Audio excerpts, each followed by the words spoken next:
سورہ ہود آیت نمبر 69۔ اعوذ باللہ من الشیطان الرجیم، بسم اللہ الرحمن الرحیم۔ وَلَقَدْ جَاءَتْ رُسُلُنَا إِبْرَاهِيمَ بِالْبُشْرَى قَالُوا سَلَامًا قَالَ سَلَامٌ فَمَا لَبِثَ أَنْ جَاءَ بِعِجْلٍ حَنِيظٍ فَلَمَّا رَأَىٰ أَيْدِيَهُمْ لَا تَصِلُ إِلَيْهِ نَكِرَهُمْ وَأَوْجَسَ مِنْهُمْ خِيفَةً قَالُوا لَا تَخَفْ إِنَّا أُرْسِلْنَا إِلَىٰ قَوْمِ لُوطٍ وَامْرَأَتُهُ قَائِمَةٌ فَضَحِكَتْ فَبَشَّرْنَاهَا بِإِسْحَاقَ وَمِنْ وَرَاءِ إِسْحَاقَ يَعْقُوبَ قَالَتْ يَا وَيْلَتَىٰ أَأَلِدُ وَأَنَا عَجُوزٌ وَهَٰذَا بَعْلِي شَيْخًا إِنَّ هَٰذَا لَشَيْءٌ عَجِيبٌ قَالُوا أَتَعْجَبِينَ مِنْ أَمْرِ اللَّهِ رَحْمَةُ اللَّهِ وَبَرَكَاتُهُ عَلَيْكُمْ أَهْلَ الْبَيْتِ إِنَّهُ حَمِيدٌ مَّجِيدٌ فَلَمَّا ذَهَبَ عَنْ إِبْرَاهِيمَ الرَّعْعُ وَجَاءَتْهُ الْبُشْرَىٰ يُجَادِلُنَا فِي قَوْمِ لُوطٍ إِنَّ إِبْرَاهِيمَ لَحَلِيمٌ أَوَّاهٌ مُّنِيبٌ يَا إِبْرَاهِيمُ أَعْرِضْ عَنْ هَٰذَا إِنَّهُ قَدْ جَاءَ أَمْرُ رَبِّكَ وَإِنَّهُمْ آتِيهِمْ عَذَابٌ غَيْرُ مَرْدُودٍ صدق اللہ العظیم۔ وَلَقَدْ جَاءَتْ رُسُلُنَا إِبْرَاهِيمَ بِالْبُشْرَىٰ قَالُوا سَلَامًا، اور تحقیق آئے ہمارے فرستادے حضرت ابراہیم علیہ السلام کے پاس خوشخبری لے کر، تو انہوں نے آ کے سلام کیا۔ قال سلام فما لبث ان جاء بعجل حنیظ، حضرت ابراہیم علیہ السلام نے بھی ان کے سلام کا جواب دیا، اور پھر زیادہ دیر نہیں گزری تھی کہ وہ ان کے لیے ایک بنا ہوا بچڑا لے آئے۔ فلما رأى أيديهم لا تصل إليه نكرهم وأوجس منهم خيفة، بس جب آپ نے دیکھا کہ ان کے ہاتھ تو اس کھانے کی طرف بڑھ نہیں رہے، تو انہیں کچھ اجنبیت محسوس ہوئی، اور حضرت ابراہیم علیہ السلام اپنے دل میں ڈرے۔ قالوا لا تخف انا ارسلنا الى قوم لوط، تو وہ فرستادے یعنی فرشتے کہنے لگے کہ آپ ڈرے نہیں، ہم تو قوم لوط کی طرف بھیجے گئے ہیں۔ وامرأته قائمة فضحكت فبشرناها بإسحاق، اور آپ کی بیوی ساتھ ہی کھڑی تھی، وہ اس بات پہ ہنسی، اور ہم نے اسے بشارت دی اسحاق کی۔ وَمِن وَرَاءِ إِسْحَاقَ يَعْقُوبَ، اور یہ کہ اسحاق کے بعد اس کا بیٹا یعقوب بھی ہوگا۔ قالت یا ویلتىٰ أَأَلِدُ وَأَنَا عَجُوزٌ وَهَٰذَا بَعْلِي شَيْخٌ، وہ کہنے لگی کہ ہائے شامت، اب میں بچہ جنوں گی جب کہ میں بوڑھی بانجھ ہو چکی ہوں، اور میرا یہ شوہر یہ بھی بوڑھا ہے۔ إِنَّ هَٰذَا لَشَيْءٌ عَجِيبٌ، یہ تو ایک بہت ہی عجیب بات ہوگی۔ قالوا تعجبین من امر اللہ رحمۃ اللہ وبرکاتہ علیکم اہل البیت، وہ کہنے لگے کہ اللہ کے حکم سے کہ اندر تم کوئی عجوبہ محسوس کرتی ہو، اے گھر والوں تمہارے اوپر اللہ کی رحمت اور اس کی برکتیں ہیں۔ انہ حمید مجید، بے شک یہ اللہ ہی ہے جو سزاوار حمد اور ساری بزرگی والا ہے۔ فلما ذهب عن ابراہیم الرعع وجاءته البشرى، اور جب حضرت ابراہیم علیہ السلام کا ڈر جاتا رہا اور وہ خوشخبری انہیں مل گئی، یجادلنا فی قوم لوط، تو وہ ہمارے سے لوط کی قوم کے بارے میں، حضرت لوط علیہ السلام کی قوم کے بارے میں بحث کرنے لگے۔ ان ابراہیم لحلیم اوّاہ منیب، بے شک ابراہیم بڑے ہی بردبار، آہوزاری اور ہمدردی والے اور اللہ کی طرف رجوع کرنے والے تھے۔ یا ابراہیم اعرض عن ھذا، اے ابراہیم اس بات کو چھوڑو، انہ قد جاء امر ربک، بے شک اب اللہ کا حکم آ چکا، یعنی عذاب کا حکم۔ وَإِنَّهُمْ آتِيهِمْ عَذَابٌ غَيْرُ مَرْدُودٌ، اور یہ کہ ان کے اوپر ایسا عذاب آئے گا جو ٹالے نہیں ٹل سکے گا۔ یہ ایک خاص واقعہ ہے جس کا تذکرہ یہاں بھی ہے اور سورہ قصص میں بھی ہے کہ جب قوم لوط اپنی بد اخلاقی اور ناہنجاری میں حد سے آگے نکل گئی تو پھر اللہ نے فیصلہ فرمایا ان کو ہلاک کرنے کا۔ یہ اصل میں تو وہ واقعہ ہے لیکن وہ فرشتے یہ یعنی جو کچھ آج تھا یہ اس واقعے کی تمہید کے طور پہ ہے کہ وہ ملائکہ کہ جنہوں نے ان لوگوں کو اس قوم کو عذاب دینا تھا وہ پہلے حضرت ابراہیم علیہ السلام کے پاس آئے۔ حضرت ابراہیم علیہ السلام اور حضرت لوط علیہ السلام یہ وہ آپس میں زیادہ دور نہیں تھے اور رشتہ داری میں بھی حضرت لوط جو ہے وہ حضرت ابراہیم کے بھتیجے ہیں اور پہلے یہ اکٹھے ہی تھے جب مصر کا سفر کیا حضرت ابراہیم علیہ السلام نے۔ تو وہاں پہ جب ان کے ساتھ جو ان کے اپنے ریوڑ تھے جانوروں کے ان کی تعداد میں اضافہ ہو گیا تو جہاں بھی یہ رکتے تھے ان کے جو ملازمین تھے دونوں کے چچا کے اور بھتیجا کے ان کا آپس میں جھگڑا ہو جاتا تھا۔ اس لیے جب سفر سے واپس آئے تو حضرت ابراہیم علیہ السلام نے حضرت لوط کو دوسری جگہ بیر مردار ہے جہاں آج کا ڈیڈ سی اس کی طرف روانہ کر دیا کہ تم وہاں پہ جاؤ۔ ادھر وہ 4 بستیاں تھیں جو بد اخلاقی میں اور لواطت میں اس پوری دنیا کو پیچھے چھوڑ گئے۔ اب حضرت لوط علیہ السلام کی محنت ان کے اوپر کارگر نہیں ہوئی تو ان کو عذاب دینا تھا۔ حضرت لوط علیہ السلام کو بچا کے یہ فرشتے جنہوں نے عذاب دینا تھا وہ حضرت ابراہیم علیہ السلام کے پاس آئے تو کیا ہوا یہ واقعہ ہے۔ کہا کہ وَلَقَدْ جَاءَتْ رُسُلُنَا إِبْرَاهِيمَ بِالْبُشْرَىٰ قَالُوا سَلَامًا کہ وہ بشارت لے کر حضرت ابراہیم علیہ السلام کے پاس آئے اور یہ بشارت تھی بیٹے کی جیسا کہ آگے تذکرہ آ رہا ہے۔ یہ بیٹے حضرت ابراہیم علیہ السلام کے یہ حضرت اسحاق ہیں۔ یہ اس زمانے کی بات تھی کہ جب اپنی بیوی اور چھوٹے بیٹے کو حضرت اسماعیل کو حضرت ابراہیم علیہ السلام پہلے ہی حدود مکہ میں چھوڑ آئے تھے۔ وہ واقعہ جو آپ سنتے ہیں صفا مروہ کے درمیان کا، تو وہاں پہ کوئی آبادی نہیں تھی، کچھ بھی نہیں تھی۔ انہوں نے پوچھا تھا کہ یہ اس لک و دک جگہ پہ آپ ہمیں اللہ کے حکم سے چھوڑ رہے ہیں؟ کہا ہاں۔ تو انہوں نے کہا ٹھیک ہے۔ پھر وہاں پہ اور اس کے بعد شہر آباد ہوا، پانی نکلا اور پانی کی وجہ سے شہر آباد ہوا، زمزم جسے کہتے ہیں۔ اب حضرت ابراہیم علیہ السلام نے ایک اور شادی کی ہوئی تھی، ان خاتون کا نام تھا سارا۔ یہ جس کا واقعہ آ رہا ہے یہ وہ ہیں سارا، یہ حضرت اسحاق کی والدہ ہے۔ پہلے بیٹے جو ہیں وہ حضرت اسماعیل ہیں، دوسرے بیٹے یہ اسحاق ہیں جن کی اس آج کے واقعہ میں بشارت دی جا رہی ہے۔ تو کہا کہ وہ بشارت لے کر آئے لیکن شائستہ مہذب اور تعلیم یافتہ لوگوں کی طرح آ کے سلام کیا۔ حضرت ابراہیم علیہ السلام کو سلام کیا۔ ہمیں بھی یہ حکم ہے کہ آپ جہاں کہیں جائیں سلام کریں، یہاں تک کہ اپنے گھر میں جائیں تو سلام کریں۔ اور رسول اللہ صلی اللہ علیہ وسلم نے سلام میں پہل کرنے کی فضیلت بیان کی بہت زیادہ،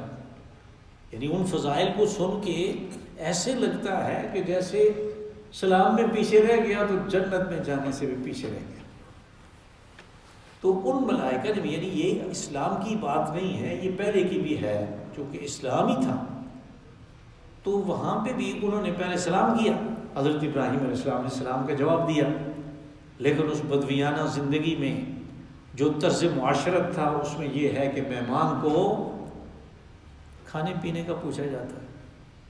تو حضرت ابراہیم علیہ السلام ان کی خاطر مدارات میں لگ گئے، اور وہ خاطر مدارات یہ تھی کہ انہوں نے اپنے گلے کا ایک بچڑا ذبح کیا اور وہ بھون کے لے آئے۔ اب یہاں پہ لفظ تو بچڑا ہے، عجل بچڑے کو کہتے ہیں، جو چھوٹا گائے کا جو جانور ہوتا ہے، بچہ جو ہوتا ہے اس کو بچڑا کہتے ہیں، جس کو ہم ویل کے بولتے ہیں۔ لیکن عربی زبان میں اور قرآن پاک میں یہ اسلوب ہے کہ کبھی کل بول کے جز مطلب لیتے ہیں، یعنی بچڑا کہا تو اس سے مراد بچڑے کا گوشت ہے، اور کبھی ایسے بھی ہوتا ہے کہ جز بول کے کل مطلب لیتے ہیں، اس کی بھی مثالیں گزر چکی ہیں۔ یہاں پہ گوشت کے بجائے بچڑے کا لفظ اس لیے استعمال کیا گیا کہ ان کی مہمان نوازی جو ہے، مہمانوں کی جو خاطر مدارات ہے، اس کے تصور کو مزید ابھارا جائے، اس لیے کہ یہ مہمانوں کی خاطر مدارات کرنا، ان کی خدمت کرنا، یہ ایک بہت ہی مستحسن قسم کی بات ہے، اور اس کے لیے یہاں پہ اس طرح ابھارا گیا کہ وہ ان کے لیے بچڑا لے آئے بھونا ہوا بحجر سمین۔ فلما رأى أيديهم لا تصل إليه نكرهم وأوجس منهم خيفة۔ حضرت ابراہیم علیہ السلام نے دیکھا کہ ان کے سامنے تو تناول کے لیے میں نے گوشت رکھا بھون کے، لیکن ان کے ہاتھ اس کی طرف بڑھ نہیں رہے۔ نکرہم، حضرت ابراہیم علیہ السلام کو اجنبیت محسوس ہوئی کہ میں نے تو اپنائیت کا مظاہرہ کیا تھا کہ ان کو کوئی چیز سب سے پہلے کھانے کی دی جائے، بعد میں بات کریں گے کہ آپ کون لوگ ہیں، کہاں سے آئے ہیں، اس لیے کہ ان کو جانتے تو نہیں تھے۔ تو نکرہم، ایک اجنبیت انہوں نے محسوس کی، وہ اوجس منہم خیفہ، اور ڈر بھی گئے۔ حضرت ابراہیم علیہ السلام اپنے جی کے اندر ان سے ڈر گئے۔ ڈرنے کی وجہ یہ ہے کہ جب انہوں نے دیکھا کہ ان کے ہاتھ اس کی طرف نہیں بڑھ رہے تو انہیں اندازہ ہوا کہ یہ تو ملائکہ ہیں۔ یہ تو پہلے سے پتہ تھا کہ آس پاس کی جو بستیاں ہیں ان میں سے کسی کا یہ آدمی نہیں ہے، تو پھر انہیں ملائکہ ہیں تو ملائکہ انسانی شکل میں کسی بہت ہی خاص مہم کے لیے آتے ہیں، اور وہ خاص مہم حضرت ابراہیم علیہ السلام کو بھی اندازہ تھا کہ وہ خاص مہم قوم لوط کی بستیوں کو تباہ و برباد کرنے کی، ان کے اوپر عذاب عمومی کی مہم بھی ہو سکتی ہے، اس لیے وہ ڈرے۔ دوسری صورت یہ بھی ہو سکتی ہے کہ جب ان کا ہاتھ نہیں بڑھا تو اس زمانے کے دستور کے مطابق اگر کسی نے دشمنی کرنی ہو تو وہ اپنے دشمن کا یا جس کو دشمن بنانا چاہتا ہے اس کا نمک نہیں کھاتا تھا،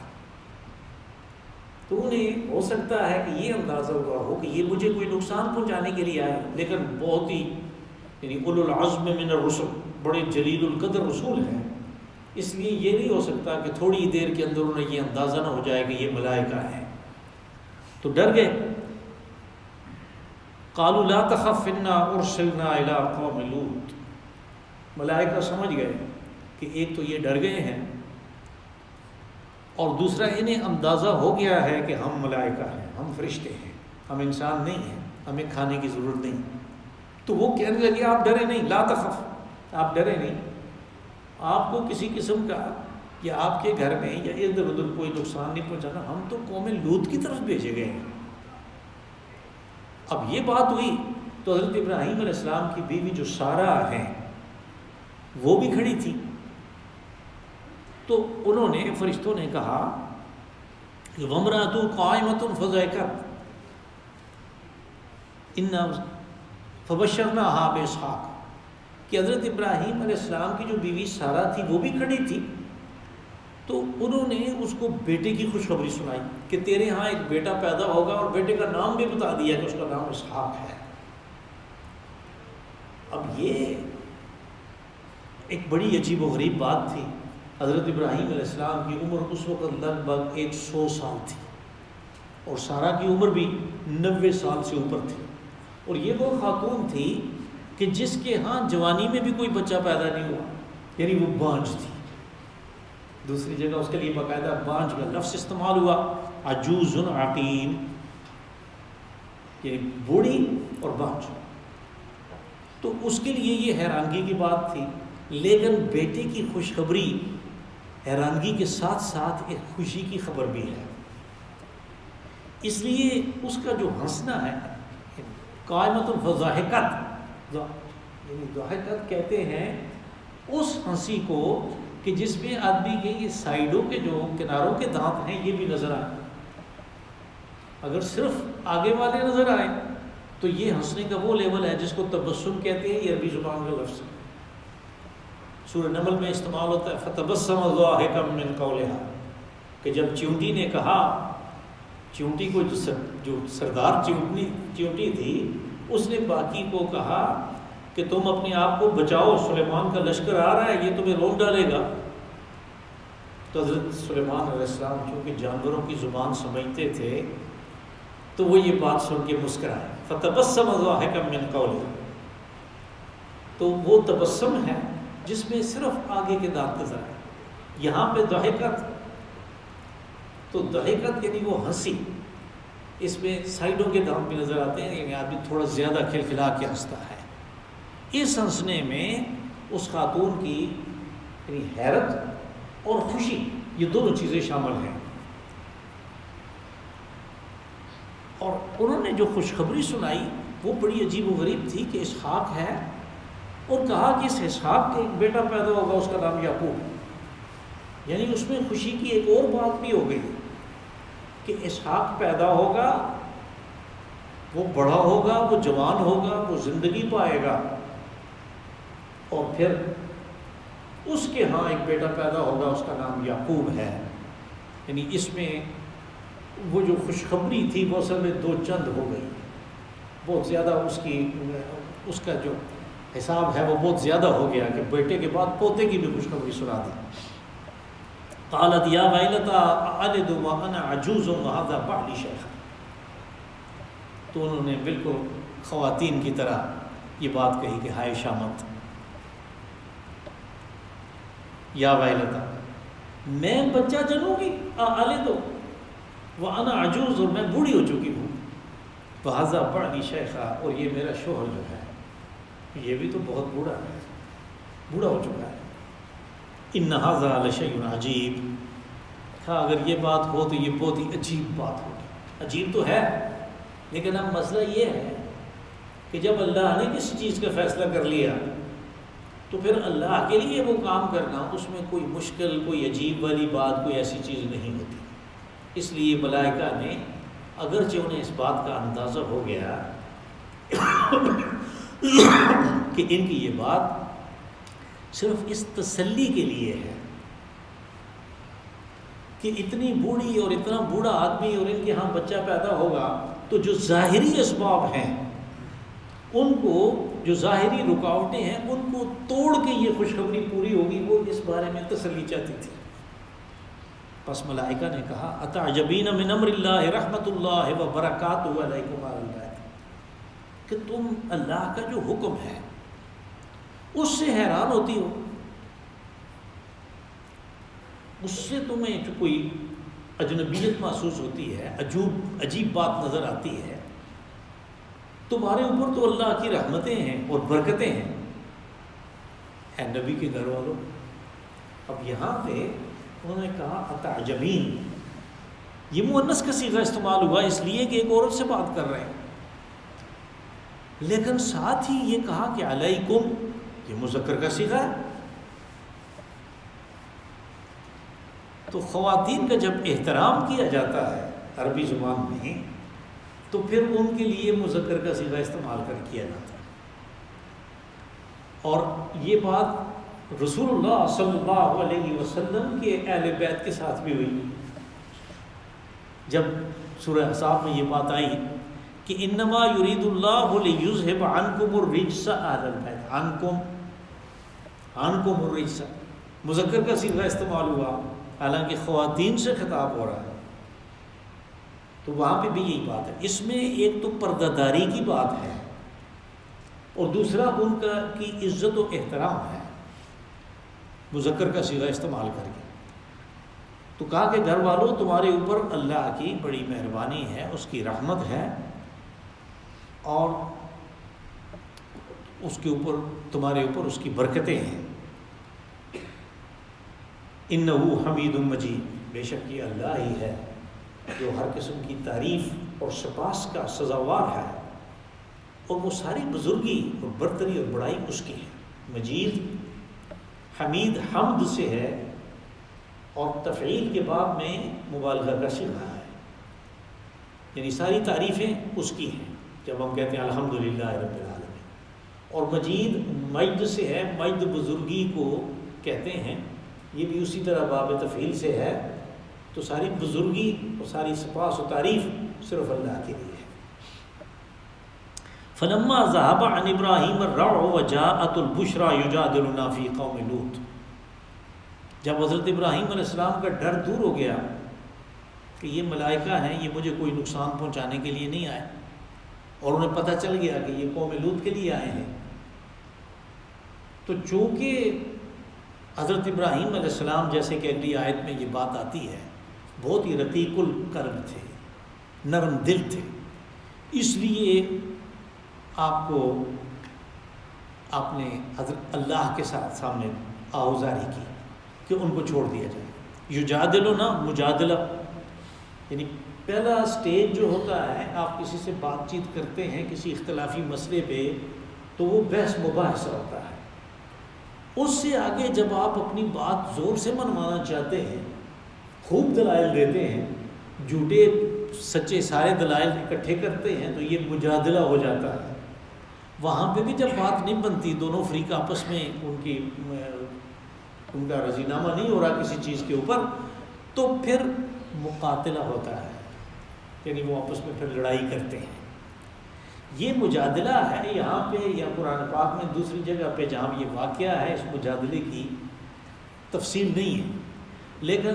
تورات میں بڑی دلچسپ اس مجادلے کی باقاعدہ حضرت ابراہیم علیہ السلام نے جو کچھ کہا اس کا باقاعدہ تفصیل ہے۔ وہاں پہ یعنی تورات کے کتاب پیدائش میں 18ویں باب میں یہ چیز ہے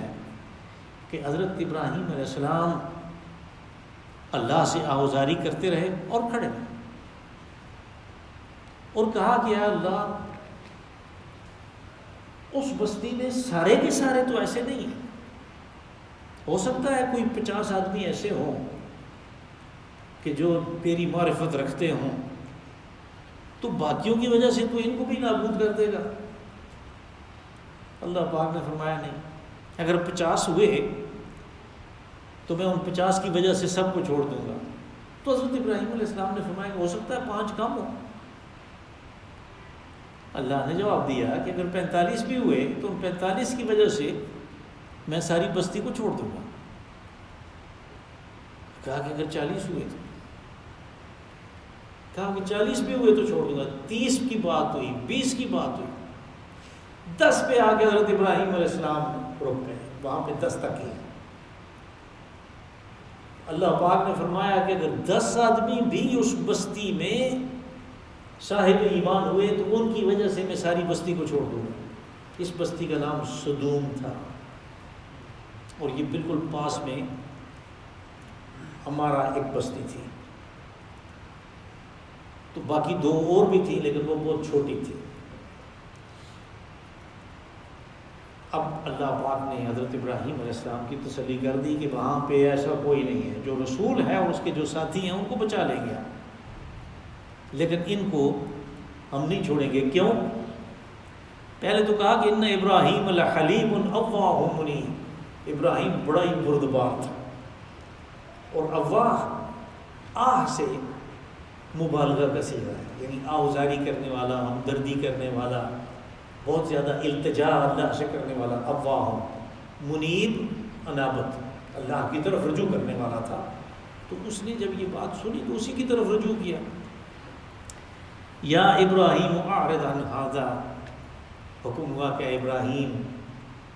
اس جھگڑے کو چھوڑو، اس دعا کو چھوڑو،